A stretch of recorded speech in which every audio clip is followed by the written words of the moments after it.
Concerns have been raised over the absence of full-time station in charge at the Ponda Fire Brigade, with Viraj Sapre highlighting the issue and demanding immediate action. He pointed out that the lack of permanent fire officer could impact emergency response efficiency in the region. The demand calls on authorities to appoint a full-time officer to ensure better coordination and preparedness in handling fire and rescue operations. आमच्या पुणेच्या fire स्टेशनाक गेले 2 महिने जाले station in charge ना. तो पयलींचो officer आशिल्लो बाब सुशील मोरजकार हाजी transfer म्हाका पणजे कितें जाल्या आनी आतां बिचोलेचो ऑफिसर बाब राहुल देसाय हाका हांगा एडिशनल चार्ज दिला. तेन्ना हें जावपाक जायना. येदें व्हडलें फोंडा तालुका आमचें 4 कॉन्स्टिट्युन्सी आहा प्लस आमकां धारबांदोड्या हातून भितर आहा. तेन्ना येदें व्हडलें हाका आमकां फूल टायम एक ऑफिसर जाय आशिल्लो आनी Sushil Morjkar was the best officer. हांव म्हाजो एक्सपिरियन्स सांगता.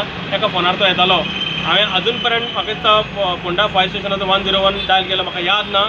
जेन्ना पर्यंत हांगा सुशील बाब आशिल्लो तेन्ना म्हजी मागणी आसा सरकारा कडेन वा प्रमोद सावंता कडेन की जाता तितले बेगीन हांगा आमकां फूल टायम असो ऑफिसर हाडचो. कारण prevention is better than cure म्हणटा. खंयी आमकां आखांताक पावपी असो आमकां ऑफिसर जाय तो सदांच अवेलेबल आसतलो. आनी म्हाका दिसना की बाबा बिचोलेच्यान ऑफिसर हांगा येतलो डेली आनी तो फूल टायम हांगा आमकां दिवपाक शकतलो. तुमी फायर स्टेशनाच्या भितर पेट्रोल पंप घालपाक तुमची घाई आसा पण तुमकां हांगा एक ऑफिसर हाडपाची घाई ना हें म्हाका अजाप दिसता. तेन्ना सगळे फोंडेचे वतीन म्हजी मागणी आसा की हांगा आमकां फूल टायम ऑफिसर दिवचो.